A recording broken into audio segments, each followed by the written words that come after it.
Computer. Okay, there we go. Good morning, Roger.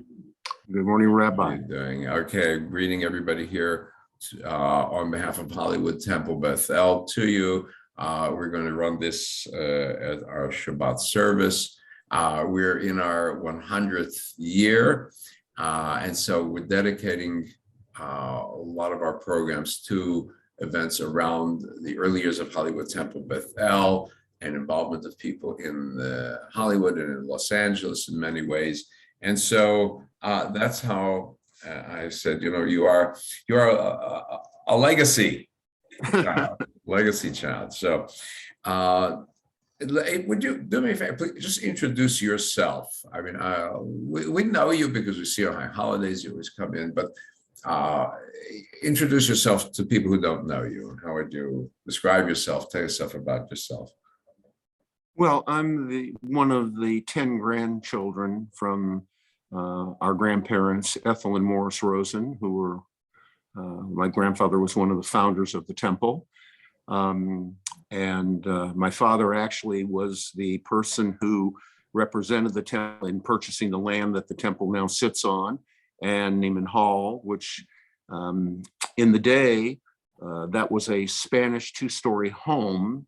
And where the temple sits on the corner of Crescent Heights and Fountain, that was a wooden craftsman single-family home. And at that time, we lived on Alta Vista, which was a little bit east of where the temple sits. And I went to nursery school there. My mother had put me in nursery school there. So my father represented the temple as the real estate broker on it. Of course, he didn't charge the temple anything and bought the temple.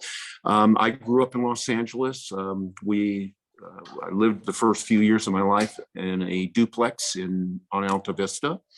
And then from there, we moved to Sherman Oaks, where we lived for a few years. And then we moved to Cheviot Hills. And that's really where I spent the bulk of my time growing up. I went to the end of grammar school, junior high and high school there. Then I went on to USC and then went and got a law degree.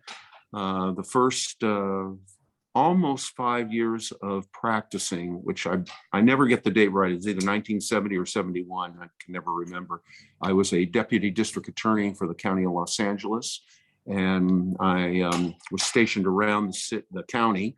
I went to different courts for a while, and then eventually I wound up in felony trials where I spent a couple, 3 years. And then I left the DA's office, not because it wasn't a great job and not because I didn't like anybody. I just wanted to have my own practice. And I opened up my own practice downtown Los Angeles, specializing in criminal defense. I did take the exam and became a board certified criminal law specialist for a while. And my practice, I'm not sure how it happened, but it's sort of morphed from a state practice into predominantly a federal practice. And I practiced for 42 plus years and then retired. I did a number of cases. When you have a federal practice, you travel a lot. So I actually represented people in 38 states, not trials, but just representation of people in 38 states. And but of course, did most of my work here in the Los Angeles area. I'm married to the best gal ever, Carla. I'm sure all of you would focus on her when we're in temple as opposed to me. She's much prettier than I am and much smarter than I am. And we've been together almost 30 years. Next year will be 30 years, and we've been married 9 years. So we live in Malibu. We built a home here. And our interests are, we do a lot of world travel. I've been to 87 countries. She's been to 50 or 60. We do a lot of third world travel. We've been to places that most people read about but don't go to. We've slept with the Huli tribe in the hills of New Guinea, and we've slept with the Bedouins on the deserts of Syria. We've been to Svalbard, Antarctica. We've been hiked through the Azores. We've been to New Caledonia, been all through Asia, Europe, Middle East, and the next trips we have lined up, hopefully when things settle down, are to some interesting places also. And we also enjoy collecting Dutch and Flemish paintings from the Golden Age, and French and Portuguese and some Spanish antiques. Do a lot of reading and try and live a healthy lifestyle. So that's kind of our life. Very good. Any juicy stories that you're allowed to tell without spilling the beans as an attorney? Well, I'm very careful about that. I think most of my clients would prefer I did. I mean, some of the ones you know about or would know about because there was news coverage of it. I did represent a man named Joe Morgan, who was the founder and godfather of the Mexican Mafia. There was a movie made of him by James Olmos called American Me. That has an interesting side story to it, but maybe for another time.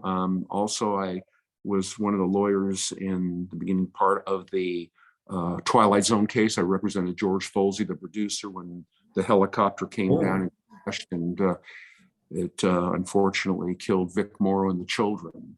I've also was the lead counsel in the first Phil Spector murder trial here in Los Angeles. And I've done a lot of work for people in the entertainment industry. I had a connection. I did some work with Irving Azoff. He would ask me to help him from time to time. And so I represented a lot of the musical groups in the 70s and 80s, Toto, Steely Dan, the Eagles, Chicago, things like that. And also a number of people in the entertainment industry. But I think it's probably better we just leave it where it's at. Well, it's fascinating. It's fascinating. Yes, it is. For some. Yeah. I tell you what I discovered is LA is also a small town because everybody knows everybody who's connected in some way with something. So I remember when there was the O.J. Simpson trial, the granddaughter of one of our presidents was the liaison to O.J. Simpson in jail. And then somebody else was connected in some way to the prosecution, to the, everybody knows everybody in some way, is involved in something in every way. All right. So I think that's true. It's a big city, but it's a small town. That's it. Yeah. That's interesting. So good. So now get back to your grandfather. I posted online a history of Hollywood Temple Bethel, which I based around a brochure that was written just in the time that the synagogue moved to Crescent Heights, to where it is now. And it was written by somebody named George Bilson. He managed to pull together all sorts of documents. And so he went back and had the names of key people in the founding. Of course, your grandfather pops up there, Morris Rosen. And somewhere also, not in that document, somewhere else, turns out he paid the electric bills in the society. So tell me a little bit about your grandfather. What was he doing? How did he get involved in the congregation? Any stories that he had?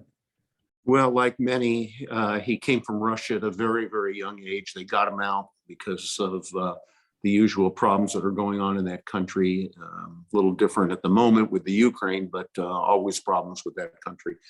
And he went to Blackpool in England. I believe it's on the West Coast. And he signed on a merchant steamer, a tramp steamer, which plied between Blackpool and the St. Lawrence Seaway. And I'll shorten this. It's a very long story, so I'll make it short. But he jumped ship. He knew we had family in Iowa. He went to Iowa. He knocked on the door. The family recognized him. He came in the next day. Immigration showed up, hauled him away. They actually turned him in because they didn't want to feed another mouth at that time. He got put back on the boat. And as he tells the story, the chef, because he was assistant to the chef, he would clean the dishes and help cook and things, whacked him with a frying pan all the way back to Blackpool. And he stayed on the ship another couple of years, and then he jumped ship again. But this time, instead of going to Iowa, he went to Canada. And he went to Regina. And while in Regina, or Regina, some say Regina, some say Regina, he joined the temple there. And I'm not sure what he was doing at that time in terms of how he was making money, but he made some money and he had a friend and he said he'd like to meet a nice Jewish lady. And his friend said he knew a very nice lady down at the local Jewish bakery. And that turned out to be a 60-plus year marriage between him and my grandmother. And he lived in Canada for a while. He took the train between Regina, and Calgary, and he would sell jewelry in the mining camps because the miners wouldn't come into town very often. So he'd go to the camps and sell jewelry. And then he moved to Calgary, where my father was born. And then my father's next brother was born, Al Rawson, but he didn't like the cold. So he moved from there to, I believe it was Denver. And in Denver, the next son was born, Jack. And then from there, he moved to Salt Lake City. There my aunt was born, Fran, and then eventually to San Francisco. Along the way, he got into the pawn shop business. He realized that was a good way to make money because people always needed things, and they were available, and he was able to wheel and deal. And he always had a clothing store next to the pawn shop. And then one winter day, he didn't like the rain in San Francisco. He wasn't a cold weather person. So he came to Los Angeles in January, got off the train, and it was palm trees and blue sky and clouds and a big sun. So he sent for my grandmother and the children, and then they settled here. His connection was always with two things in life, three things. One, first, most important, was his family. And he had 4 children. There were 10 grandchildren. And then his next connection was business. And then his complete social life was always the temple. And he got together with other individuals. There's a plaque in the main sanctuary with the names of these people, many of who I recognize, John Factor, David Leveloff, people like that. I remember them from as I was a child at the time, of course. And he wanted to found a temple. So he got together with all these folks, and that's how the temple got founded. But of course, at that time, as I recall, it may have been before then, but I recall the first temple being on Wilton Place, right where the freeway is, the Hollywood freeway now. And I remember as a child going to Pesach services there, high holidays there, Purim, things like that. Excuse me. But ultimately, the big social part of his life was the temple. As far as other interests, he was a fisherman. He loved to fish.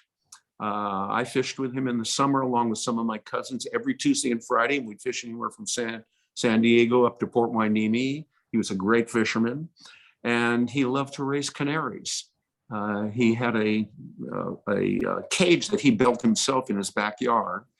He lived on Elm in Beverly Hills in the 700 block, and he built this cage right behind the garage, and he would raise the canaries there. And also, he was a terrific cook because as a young man, he learned how to cook when he was on the tramp steamer between England and Canada. And he did very well in business. He had no education, none at all. But he had a nose for making money, and he was very good with real estate. And he was a very generous man with his family, and I think with the temple.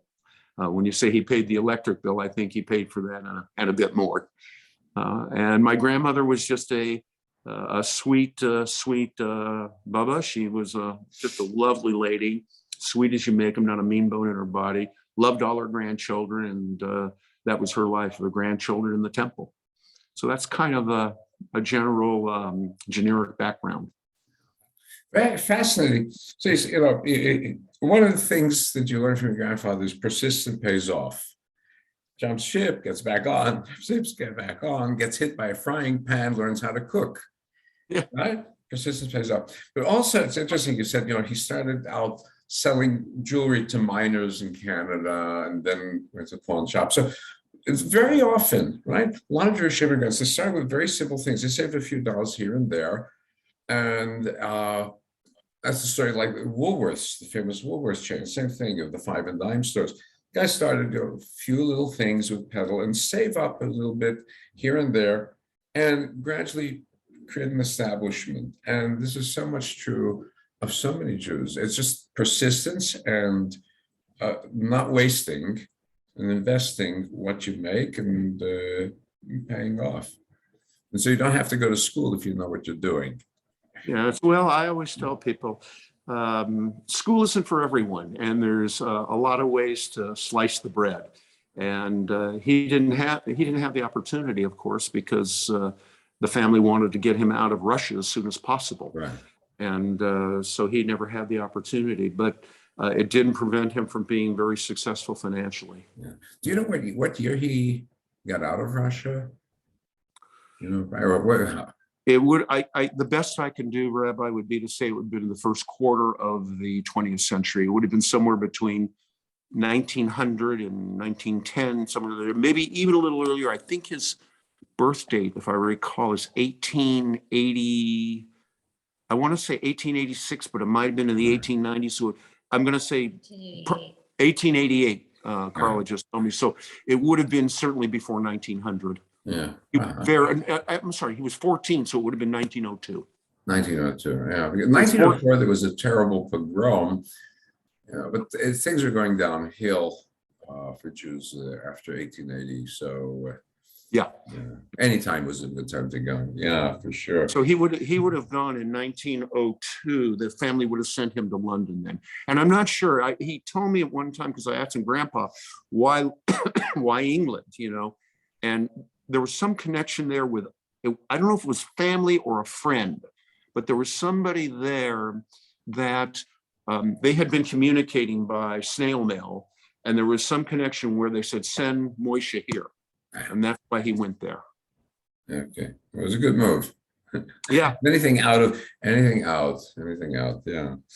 So, among the notes, so that we see in this, the essay that I found, they mention your aunt, and they write her name as Mrs. Joseph Seymour Brown. So, that's the style of that period. The women were very happy to be identified with the husband's name, because that was the status of prestige. So, she had a personal name besides Mrs. Joseph Seymour Brown. What was that? Was it Francis? Francis. That's it.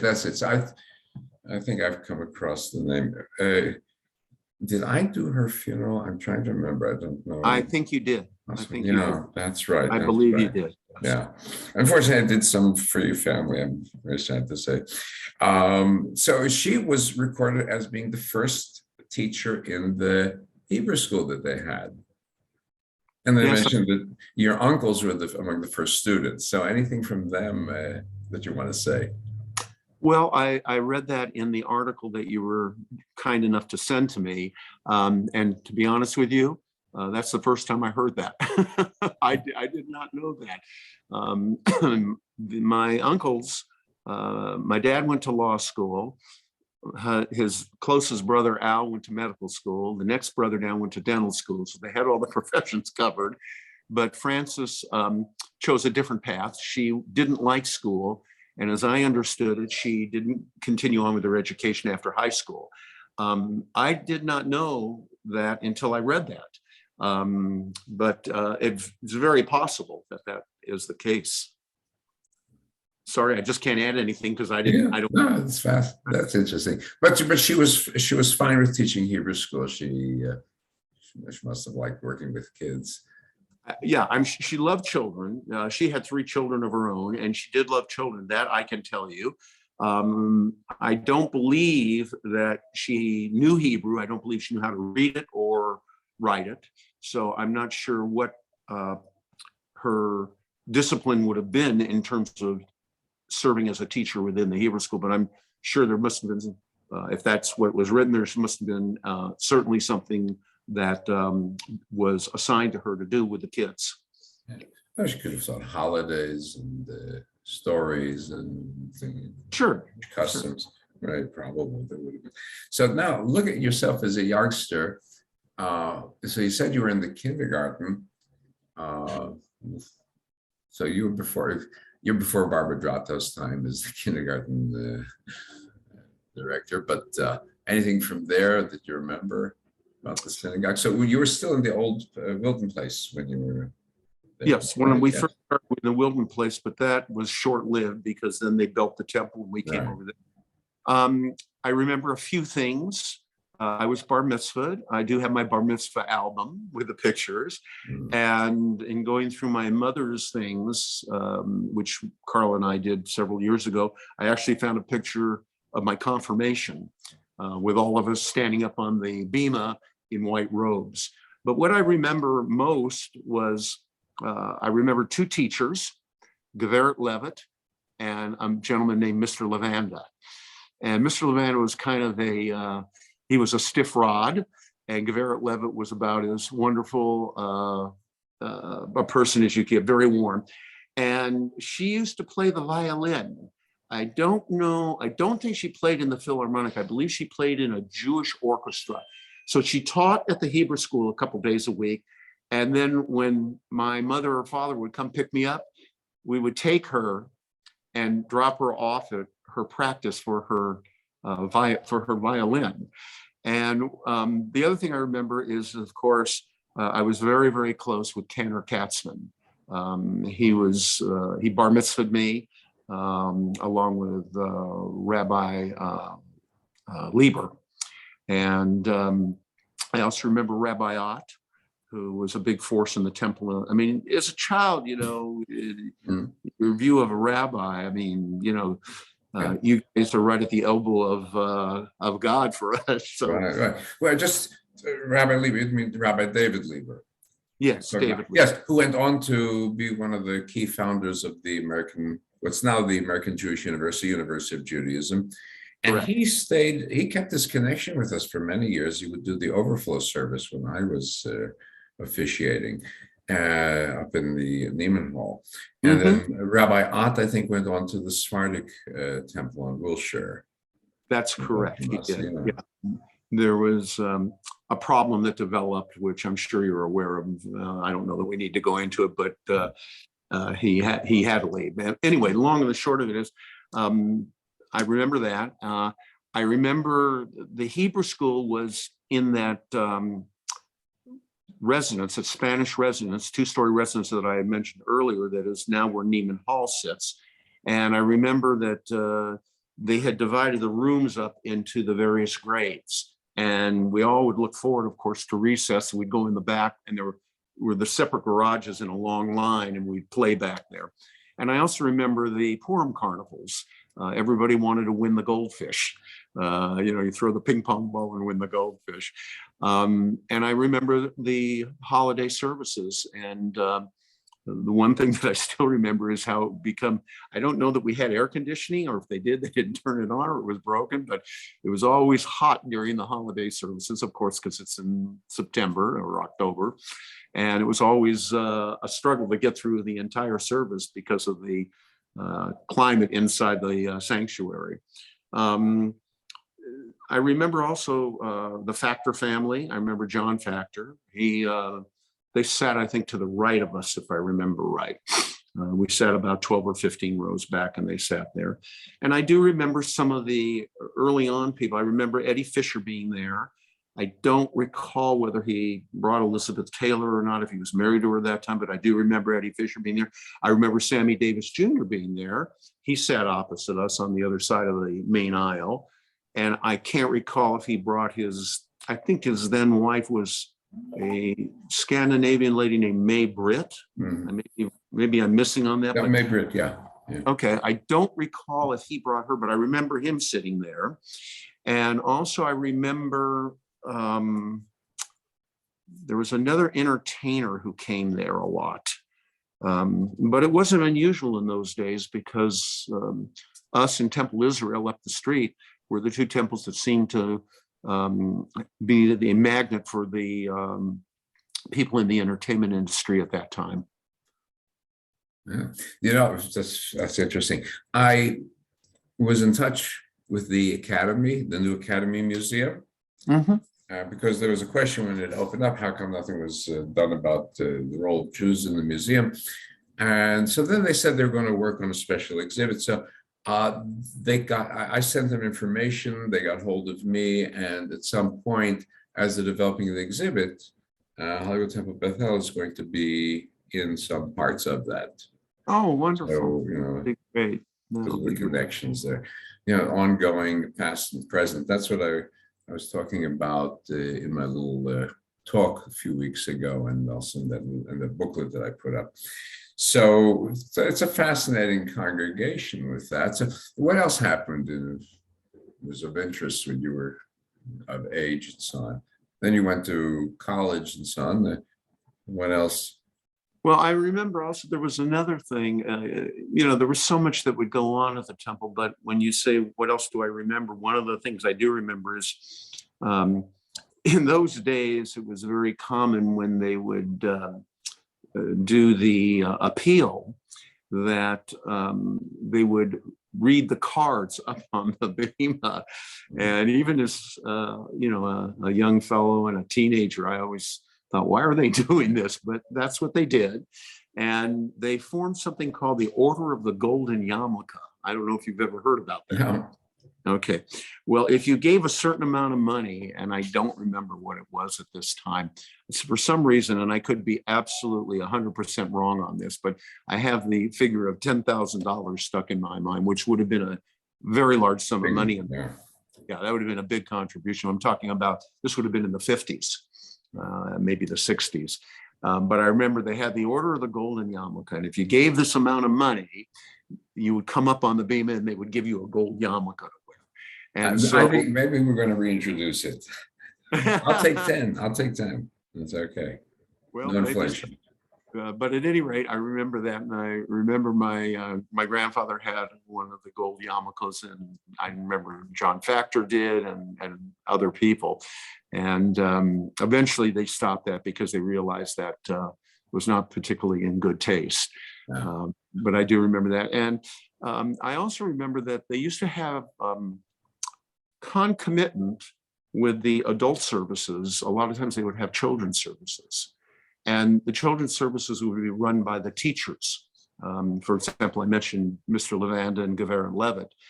They would sometimes run the services. And of course, they were an abbreviated service. It wasn't, say, for example, it was, a Kol Nidre service, or if it was a Shabbat service, it would be very much condensed because, of course, as children, all kids have ants, most kids have ants in their pants and they can't sit there very long. Certainly I was one of those. And so they would do the shortened abbreviated services. I also remember that there was a time when they used to have, and that was a little bit later, I don't remember exactly when, maybe you might remember, when they would actually have lecturers, speakers come in and give speeches and talk. I've forgotten the name of the room between the main sanctuary and Naaman Hall. Sapper Hall. Sapper Hall, thank you. Yeah, they would come in Sapper Hall. I remember there was the gentleman who has the radio show. I can't think of his name right now. Dennis Prager. Dennis Prager, yeah, he was there. But even before him, there were other people who came and spoke. I also remember that during the appeal, there was always two appeals. There was an appeal for the temple, to raise funds for the temple, because unlike other religions, we only have one opportunity during the year. We don't have it we don't pass the 10th plate every week. And the second one was, we would always have somebody, generally speaking, from Israel, who would want to sell Israeli bonds. And I remember I would buy bonds, my grandfather would buy bonds, my parents would. And it was very interesting because one time, I remember this very clearly, they had a gentleman who had participated in the war, and the 7-Day War. And he was a pilot of a fighter jet. And he actually had been very active in terms of defending Israel and using his plane. And it was just a fascinating story. And I remember every year they would try and have somebody from Israel or somebody who was connected with the Israeli bond program here in Los Angeles or New York come and talk side by side with whoever was giving the speech to raise the funds for the temple. We still try to do that. I think up to a few years ago, we were still able to get somebody to come in from Israel bonds also. And then we, for the appeal, we had Roger Rosen. You could have done a lot. You could have done a lot better. Oh, okay. All right. Anything else that you could think of, unusual characters that we had around that you may remember? Not unusual. I remember one gentleman who was just lovely, sweet, sweet man. And he was head of the choir. The choir was behind in the main sanctuary, was behind it was up on the bema to the left behind the wall. And his name was Mr. Riskin. I don't remember his first name, but a very, very nice man. And I remember one time he asked me if I'd like to try out for the choir. And I said, that's very kind of you, and I'd like to, but Mr. Riskin, I have a terrible voice. I mean, I don't even, the only place I sing is in the Coliseum where there's 90,000 other voices to drown me out. But he insisted, he says, no, come for a tryout. And I came for the tryout, and he listened for about 10, 15 seconds, says, yeah, you're right.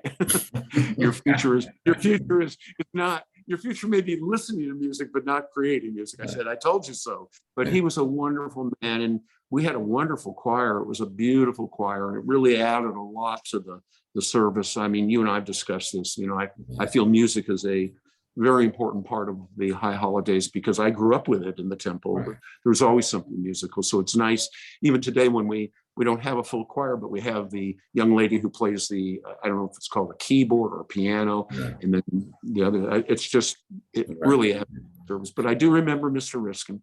I also remember at the end of the services, Cantor Katzman and either Rabbi Lieber or Rabbi Wagner or Rabbi Ott, they would walk down the center aisle and they would wait at the door.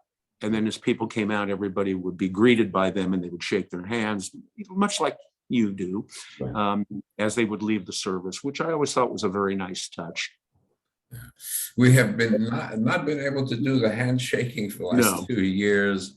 Hopefully, between vaccinations and just this becoming endemic, we'll be back actual in presence. We're starting to come back. Actually, we as of February 19th, we started our first in-person service once again after a break of about almost 2 months because of the Omicron. And I hope it stays that way because it's so much warmer when you can see people and press the flesh or at least smile at them. It makes a big difference. I think that's been a very big problem for the Jewish community because we are so desperate. I mean, I'm sure it's for all peoples, but with Jews also, you come to life when you're with other people around you, and that's you meet, you greet, you talk, you eat something, and it's part of life. It's so integral. So, I think all the synagogues felt it. So it's nice to be able to. It's pleasant to be able to talk to you like this because you're out in Malibu. It's hard to drive over. I know that, but when we're in the neighborhood and we have to do the same thing, it becomes very difficult. All right. So I want to thank you very much for your stories. And I thank you for your continued loyalty to Hollywood Temple Beth El and to the legacy of your grandfather and your father and mother and grandmother and the family.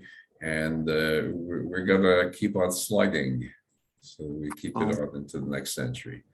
Well, I'm delighted to hear that, and I want to take a moment to thank you because you have been a moving force to keep this temple going. You have been devoted, you have been loyal, and you have worked very, very hard. And without you, there would be no Hollywood Temple Beth El. Let's face it. I mean, yes, Carmen does a wonderful job, and there are others that do help. And I know you've explained we have a new board, and I'm very hopeful that that will improve things. But really, you have been the beating heart of the temple for many, many years now. And I know that there's no way that you could ever be compensated for the hard work that you've done. So on behalf of our family, and especially my grandfather, I want to thank you for all you do. And greetings to Carla, please, for giving you support and in every way. And also, all right, everything good. I enjoyed this very much. I always enjoy talking with you. And thank you. Everybody else will enjoy this very much. I thank you very much. Have a great day. You too, and be safe. Bye-bye. Bye-bye.